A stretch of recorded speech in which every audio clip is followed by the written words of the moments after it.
Olá, começa agora mais um RIC Rural Podcast aqui no canal do YouTube do RIC Rural, onde você pode ouvir também no Spotify buscando por RIC Rural.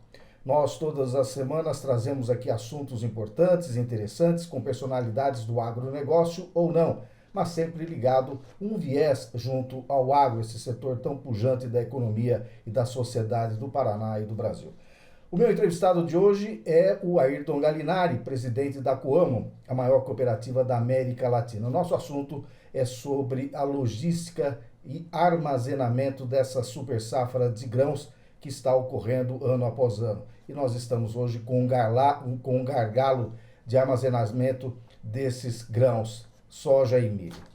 Bom, antes de começar, essa entrevista eu gravei com o presidente da Coamo, lá na Coamo, em Campo Mourão. Depois dessa apresentação, nós vamos entrar direto com ele lá então. Só para dar uma situalizada em quem está nos assistindo e nos ouvindo, os gargalos logísticos de armazenamento da safra de grãos 2022-23 representam um desafio para o setor agrícola, já que a demanda por espaços de armazenagem excede a capacidade disponível hoje. E o que estamos vivenciando reforça que é importante investir em infraestrutura e planejamento para garantir que a safra seja adequadamente armazenada e também distribuída. Sobre esses investimentos, gargalos e soluções para armazenagem e escoamento de uma super safra, eu conversei com o presidente executivo da Coamo, Ayrton Galinari, que também se mostra apreensivo quanto à falta de comercialização pelos produtores de safras passadas e o que pode acontecer também, o provável acúmulo das que estão por vir, e aí você já não tem hoje espaço físico para armazenar grãos, você imagina então entrando mais uma safra. Vamos à entrevista. Presidente, a Conab estima que a safra 2022-23 de grãos chegue perto de 314 milhões de toneladas. A gente está vindo aí de safras recordes de outros anos, de outros períodos, e a capacidade de armazenamento, ainda segundo a Conab, é de 190 milhões de toneladas. Isso dá um déficit de 186 milhões de toneladas. Quer dizer, é um problema crônico que a gente já vem se arrastando há muito tempo. A Coamo, como se situa nesse cenário? Olha, é um cenário muito próximo disso, né? Nós temos aí uma capacidade de armazenagem próximo de 6 milhões de toneladas e recebemos algo em torno de 10 milhões de toneladas dos nossos cooperados. Então, está muito alinhado com 0,6 aí, ou 60% do que se recebe durante o ano. Esse é um problema já de longa data, né? Apesar dos investimentos serem constantes, o crescimento da safra brasileira tem sido bastante expressivo, né? Se formos ver a safra de soja, por exemplo, de 2 anos atrás, comparada com a desse ano, né? Então, o que se está prevendo, nós tivemos lá 123 milhões de toneladas, vamos para 165 milhões de toneladas. Então, realmente fica difícil de acompanhar isso com o investimento de armazenagem. Investimento de armazenagem são investimentos caros, né? De grande monta e é feito gradativamente, né? A gente vem crescendo. A Coamo, por exemplo, investe algo em torno de 500 milhões todos os anos nessa área, fora a parte industrial. E mesmo assim você tem uma dificuldade de se acompanhar o crescimento das safras, isso falando da nossa região. Vou dar um exemplo. Nós entramos em Maracaju, no Mato Grosso do Sul, há 10 anos. E Maracaju plantava 220 mil hectares. Hoje planta 350 mil hectares. E isso tudo substituindo pastos por lavoura. Então, esse crescimento que houve dentro dessa própria área já consolidada de agricultura, sem desmatamento, sem nada, com a transição de área de pastagens para a área de agricultura, já exigiu esse crescimento. Nós fomos crescendo, mas foi difícil acompanhar. Claro que isso precisa ter linhas de créditos adequadas, né? É um problema isso. Pega o plano atual, ele vem com algumas deficiências. O PCA, por exemplo, por CNPJ e está limitado a 50 milhões por CNPJ. Então, acho que são coisas que precisaria rever. Às vezes uma cooperativa, por exemplo, pequena tem direito a 50 milhões, uma grande que atende, como nós, 31 mil associados, você tem os mesmos 50 milhões. Então, talvez algumas linhas que o governo precisa rever para estimular, né, as empresas a investirem mais, né? Às vezes se preocupa com o investimento do próprio produtor na propriedade e a gente vê isso um risco, porque é um investimento muito alto, às vezes, para o produtor fazer sozinho. E numa cooperativa a gente consegue fazer isso, né? União de pessoas juntas se constrói uma unidade que é compartilhada para diversos e viabiliza áreas menores, diferentemente de um cooperado pequeno se envolver com um investimento desse e às vezes complicar a sua vida financeira. E como é que vocês estão solucionando esse déficit de armazenagem nas unidades da Coamo? Olha, Sérgio, nós tivemos, acho que, um agravamento dessa situação em função do comportamento de comercialização do produtor. Então, nós tivemos aí, do ano passado para esse ano, uma queda de preços, né, que visível, todo mundo já falou sobre isso. Então, a soja estava no começo do ano, próximo aí de R$ 165, R$ 170, e veio aí a 120, hoje próximo de R$ 130. O produtor com esse comportamento, ele, à medida que o preço veio caindo, ele ainda ficava com a expectativa de recuperação e atrasou a comercialização dessa safra. Então nós tivemos aí o período de comercialização durante a colheita muito baixo. Não foram feitos contratos futuros, né, o ano passado para esse ano, então nós não comercializamos antecipadamente e durante a safra também o produtor esperou chegar muito próximo do pagamento das dívidas dele, que seria, né, abril, maio, para fazer a comercialização. Então nós praticamente recebemos a safra de soja inteira sem escoar a soja. E aí, a partir de abril, maio, ele começou a vender a safra e estamos escoando a safra de soja agora, no momento que estamos recebendo o milho. Ou seja, vamos receber o milho também sem escoar a soja. E isso complicou mais ainda a questão logística. Então, o que nós estamos tendo que fazer, e já fizemos no verão? Buscar alternativas, e aí são alternativas temporárias, né? Então, já fizemos, para você ter uma ideia, nós vamos estar agora com 130 hectares ocupados com silos bolsa. Espalhado nas regionais. Espalhado nas regionais. Nós temos uma concentração na indústria de Dourados que seguramente não existe no mundo isso, né? Vai estar lá 130 mil toneladas de soja e milho armazenados em silo bolsa. E outras unidades aí que somadas devem chegar próximo de 800 mil toneladas em silos bolsa. Aí tem mais silos infláveis, 14 silos infláveis, tem mais armazéns alugados de terceiros, que nós alugamos diversos armazéns de terceiros para acomodar a produção. Então, a alternativa é para não deixar o produtor na mão, para que realmente nosso cooperado possa colher dentro do tempo ideal, né? Não deixar o produto parado, pronto para ser colhido na lavoura. Nós temos que apelar para esse tipo de alternativa, né? Claro que a solução passa, né, por uma comercialização mais regular. As safras são cíclicas, né? Nós temos seguramente verão com soja e milho, um pouco de milho em algumas regiões, mas soja prioritariamente, e inverno com milho e trigo. E praticamente em toda a região que nós atuamos isso acontece. E num espaço de intervalo entre elas muito curto. Então nós terminamos a safra de soja lá em abril, maio, e em julho começa a colher milho. E aí o milho agora já está chegando próximo, praticamente nós vamos ter colheita em setembro, quando já vai estar plantando a soja. E aí, em final de dezembro, em janeiro já tem soja de novo. Então, é muito rápido e o produtor tem que acompanhar também na comercialização isso, né? É a única solução que a gente entende, que é definitiva, é essa sequência realmente cíclica, colheita, comercialização, que ela venha com uma certa normalidade para que não haja esses acúmulos, né?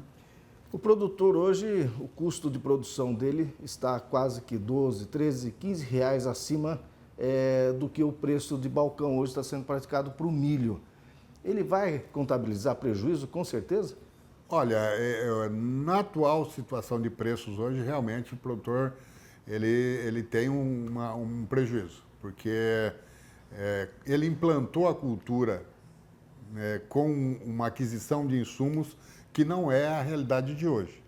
Então, quando ele adquiriu os insumos para essa cultura do milho, que foi lá no final do ano passado, os insumos ainda estavam num preço bastante elevado. De lá para cá, caiu substancialmente também os preços dos insumos, junto com o preço dos produtos, né, de soja, milho e trigo.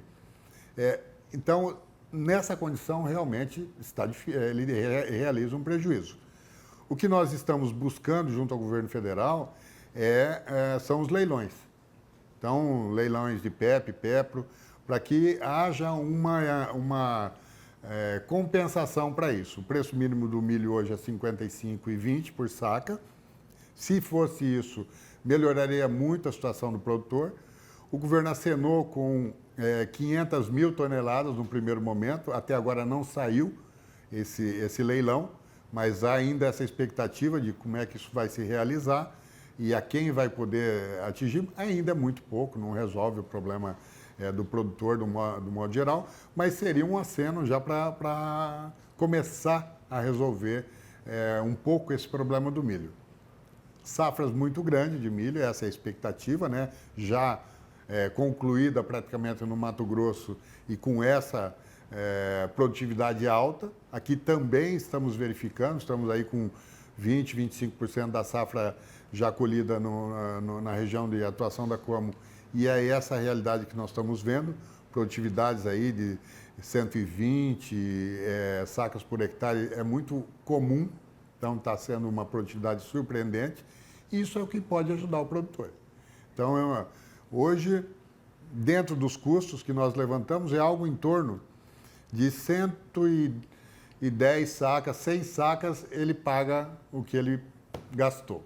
Então, se ele colher acima disso, ele tem uma margem e eu acho que é isso que vai ajudar muito o produtor, que são as grandes produtividades, né?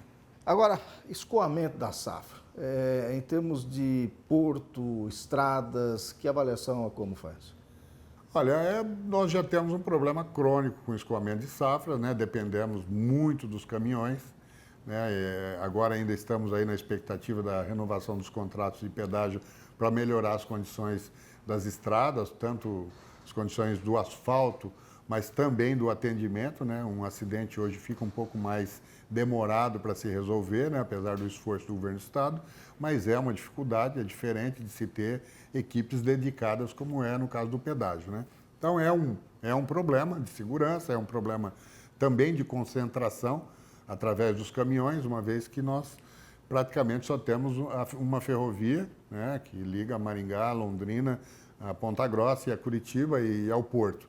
Então isso é uma deficiência grande nossa, né? Sempre uma grande preocupação, tanto de custo quanto também de segurança e de disponibilidade, né? Chega nesse momento de safra, muitos dos caminhões se destinam à colheita. E aí o preço do frete normalmente encarece e há uma dificuldade, às vezes, de se obter caminhões suficientes para fazer esse escoamento.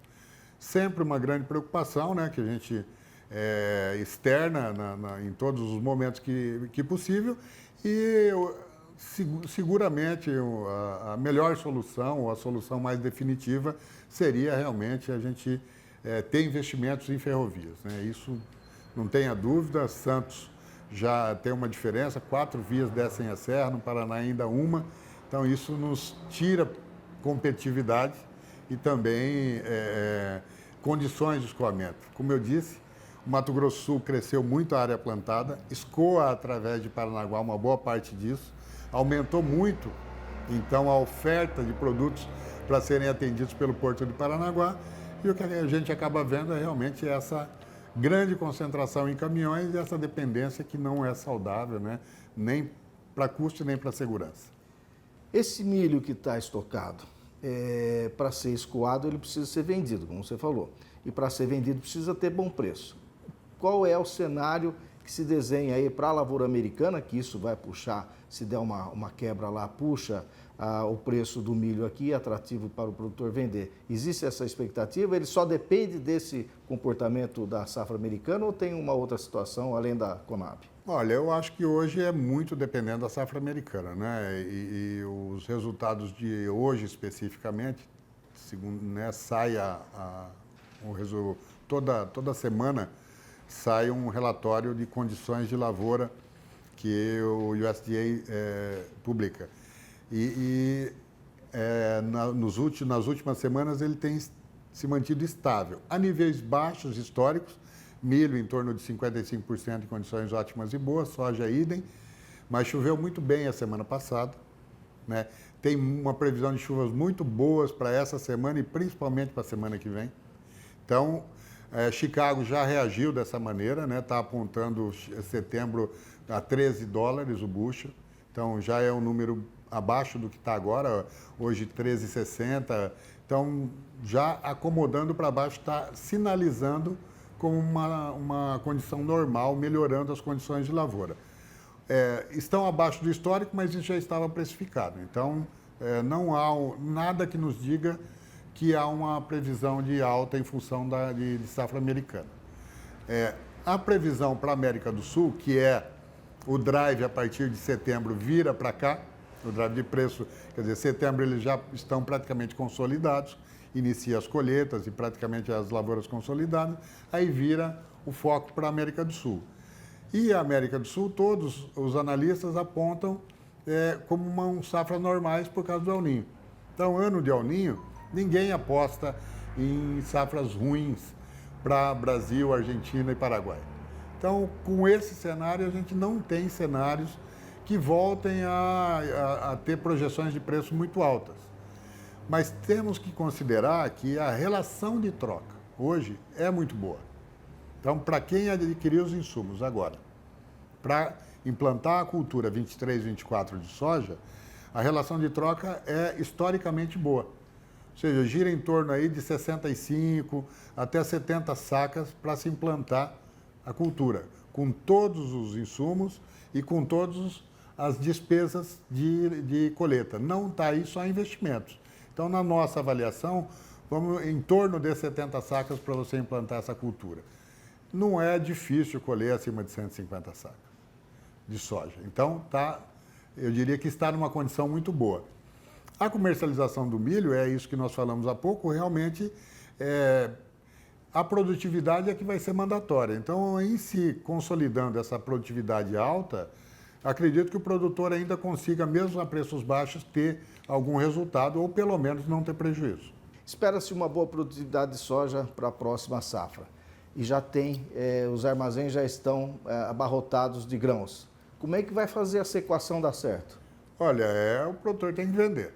Não tem, eu digo que agora, com esse acúmulo que tivemos para a safra de verão já passada, com grande dificuldade de recebimento, essa safra de milho é um pouco pior até, né? Um pouco mais difícil até, em função de já termos um estoque de passagem grande. Se tivermos esse acúmulo se o produtor demorar na venda do milho, realmente nós vamos ter uma dificuldade ainda maior que o ano passado. Isso pode gerar um comprometimento no momento da colheita, realmente. Nós vimos já no centro-oeste do país aí, milhos depositados a céu aberto, né? Lá é possível até isso, face às condições de chuva, que realmente para de chover, né? A gente sabe como é que é, e volta a chover em final de setembro, outubro. Isso é o que eles contam e é o que está acontecendo de fato, mas nós aqui não temos como fazer isso. Então, realmente, o produtor tem que começar a vender, tem que fazer essa roda girar, porque senão eu acredito que temos um caos aí para fevereiro, março do próximo ano, realmente com grandes dificuldades. Presidente, como evitar esse caos que, pelo que se desenha, pelo histórico que a gente está vindo, vai ser uma normalidade esse tipo de situação daqui para frente, com essa super safra? É investimento, Sérgio. Nós temos que investir cada vez mais, né? Como eu disse, a cooperativa ela mantém um plano de investimento bastante robusto, né? Acreditamos que há uma tendência, talvez, de chegar a uma estabilização, ou pelo menos não crescimentos tão fortes como tivemos nos últimos anos da produção, né? As áreas estão sendo bem ocupadas já, e o investimento tem que alcançar essa produção. Não é da noite para o dia, não é de um ano para o outro que isso acontece. O governo pode ajudar muito com linhas de crédito que nos possibilite isso, né? Com condições melhores que mercado. Claro que a queda de juros ajuda, porque também a queda nesses juros que nós estamos, buscar dinheiro a mercado para viabilizar a atividade de armazenagem não é fácil, a conta não fecha. A atividade de armazenagem não é uma atividade que remunera, né? Ela realmente tem uma remuneração muito baixa e se a gente for ver os juros reais brasileiros estão muito altos. Então a equação é comercialização. O produtor tem que acompanhar esse ciclo, comercializar à medida que vai colhendo também, investindo na sua propriedade, investindo em outras áreas, mas fazer a roda girar. E com isso, dando um tempo para que os investimentos alcancem essa produção brasileira, né? Nós precisamos melhorar esse índice de 0,6, aí o americano passa de 1, ou seja, ele pode girar uma vez por ano, e ele tem uma colheita por ano, nós temos 2, né? Então, realmente, a gente tem essa correria aí contra, né, essa grande produção, graças, né, a Deus aí que temos essas grandes produções, mas a gente tem que investir bastante e é isso que a gente está fazendo. Finalizamos assim, então, o nosso RIC Rural Podcast dessa semana com o presidente executivo da Coamo, Ayrton Galinari. Para você, uma boa semana e até a semana que vem com mais uma edição do RIC Rural Podcast, aqui no canal do YouTube do RIC Rural e também no Spotify. Até a próxima!